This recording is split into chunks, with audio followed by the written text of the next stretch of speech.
आज हम बात करेंगे पावर ऑफ डिक्लेरेशन के बारे में। देखो, फरवरी आने वाला है और हम चाहते हैं कि फरवरी हमारे लिए लकी मंथ हो। तो हम ऐसा क्या करें जिससे हमारी जो भी डिज़ायर है, जो भी विश है, वो हम बहुत आसानी से पूरी कर सकें। तो मैं आपको आज एक तरीका बताऊंगी, एक मेथड बताऊंगी जिससे आप अपनी जो भी आपकी डिज़ायर है, जो भी अपनी विश है, उसे आप पूरा कर सकते हो। तो देखो, जो डिक्लेयर करते हैं हम चीज़ों को, हमें करना ये है कि हमें फरवरी में जो भी चीज़ चाहिए उसे हमें डिक्लेयर करना है, ठीक है।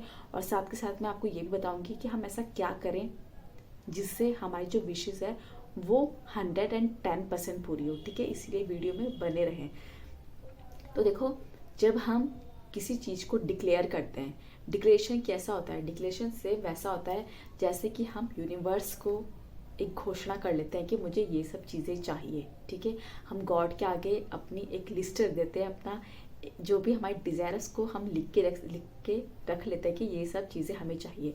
और इस जो डिक्लेरेशन है उसमें एक और फ़ायदा है। इस डिक्लेरेशन जब हम लिखते हैं तो इसमें हम अपनी मल्टीपल विशेस एक साथ लिख सकते हैं, ठीक है ना। आपकी जो बहुत सारी डिज़ायर्स है आप उसको पॉइंट्स में लिख सकते हो। देखो, जैसे मैंने अपना जनवरी का लिखा था, इसमें पॉइंट्स से मैंने ये पॉइंट्स करके लिखे थे। तो आप इसी तरीके से पॉइंट्स में अपनी जो डिज़ायर्स है उसको लिख सकते हो। तो आप स्टार्टिंग कैसे करोगे? आपको स्टार्टिंग में सबसे पहले डेट लिखनी है, ठीक है। और अपने जो गॉड है उनका आपको नाम लिख लेना है, ओम नमः शिवाय, या जिन गॉड को आप मानते हो। उसके बाद आपको thank you thank you thank you ज़रूर लिखना है। थैंक यू आपको जो भी आपका मंथ बीता है उसके लिए आपको थैंक यू लिखना है, क्योंकि वो आपका बहुत अच्छे से बीता है और उस मंथ में जो भी आपकी डिज़ायर है वो सब पूरी हो गई है, ठीक है। अब आपको थैंक यू लिखने के बाद आपको जो अपनी डिज़ायर्स है, विशेस है, उसको पॉइंट बाय पॉइंट लिखना स्टार्ट करना है। और देखो, जब हम इन अपने डिज़ायर्स लिखें, अपने विशेस लिखें, तो आपको थैंक यू स्टार्टिंग में थैंक यू लिखने के बाद अपनी डिज़ायर लिखनी है कि मुझे ये चीज़ मिल गई है। मतलब आपको प्रेजेंट टेंस में लिखना है। जो भी चीज़ आप लिखते हो उसको आपको प्रेजेंट टेंस में लिखना है। जब भी आप लिखें तो आप बिल्कुल शांत मन से लिखें और उसमें फेथ और बिलीव के साथ उसमें लिखें, ठीक है, कि जो चीज़ आप लिख रहे हो वो चीज़ पूरा से पक्का से पूरा होके रहेगा, ठीक है। जब आप उन सबको लिख लो उसके बाद, और हाँ, आपको जो ये चीज़ करनी है, जो आपको मंथ डिक्लेरेशन करना है, वो आपको मंथ के स्टार्टिंग में करना है।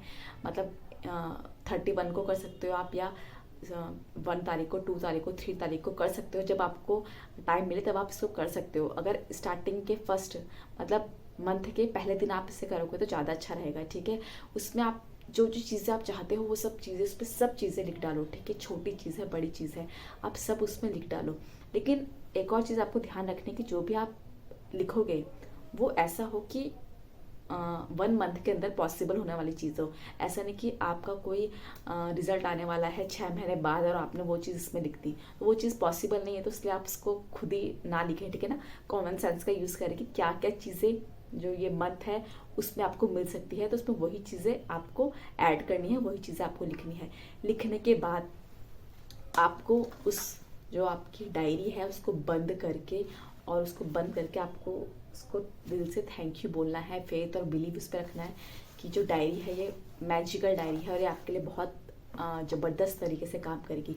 उसके बाद आप इस डायरी को आप या तो अपने जहाँ आपके गॉड रहते हैं, भगवान जी का जो जगह होती है वहाँ पर रख सकते हैं, या आप कहीं पर भी इसे बुक्स के साथ रख सकते हैं। उसके बाद जो सबसे ज़रूरी चीज़ है इस डिक्लेरेशन में जब आप करते हैं, उसका सबसे ज़रूरी पार्ट है वो ये है कि जब आप मंथ डिक्लेरेशन करो या कोई भी डिक्लेयर करो, आप ये डिक्लेरेशन करो, कुछ भी आप करो, तो आपको जब आप लिख दिया तो आपने सिर्फ एक बार लिखना है। लिखने के बाद आपको इस चीज़ को, जो भी आपने लिखा है, उसको लेट गो कर देना है, ठीक है। आपको लेट गो कर देना है, आपको भूल जाना है। आपको ये सब जो आपकी डायरी है वो भगवान के आगे रख कर, अपनी जो इच्छाएं हैं वो रख कर आपको भूल जाना है।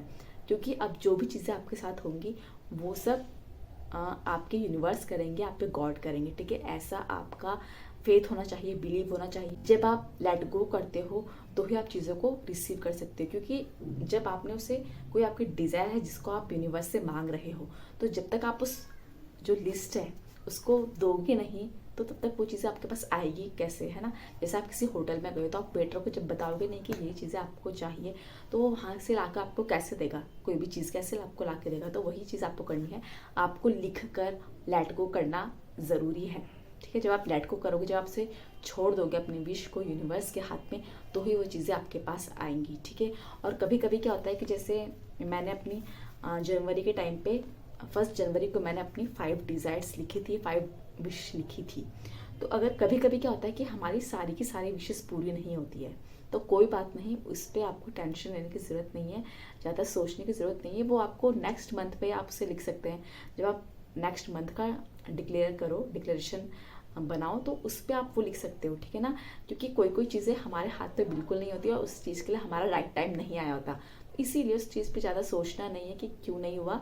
बस थैंक यू बोल के यूनिवर्स को, गॉड को थैंक यू बोल के उसको लिखते रहना है, ठीक है आपको। क्योंकि ना चीज़ें भी तभी पूरी होती है जब हमारा टाइम होता है, या जब हम उसके लिए कैपेबल हो जाते हैं, ठीक है। तो इसीलिए आपको अपने जो मंथ है उसको डिक्लेयर करना है, और जो मंथ डिक्लेयर हम करते हैं वो बहुत ज़्यादा पावरफुल होता है, इसका रिजल्ट बहुत ज़्यादा मैजिकल होता है। तो इसीलिए आप जब भी नया मंथ आए तो उसको डिक्लेयर ज़रूर करें कि ये सब चीज़ें आपको चाहिए।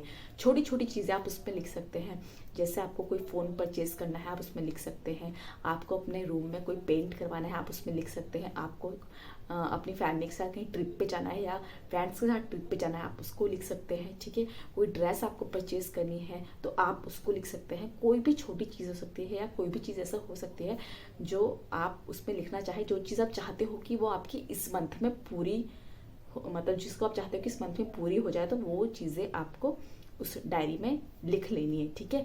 और अगर आपको कोई क्वेरीज है, कोई और आपको जानकारी चाहिए इस वीडियो से रिलेटेड, तो आप मुझे कमेंट करके पूछ सकते हैं।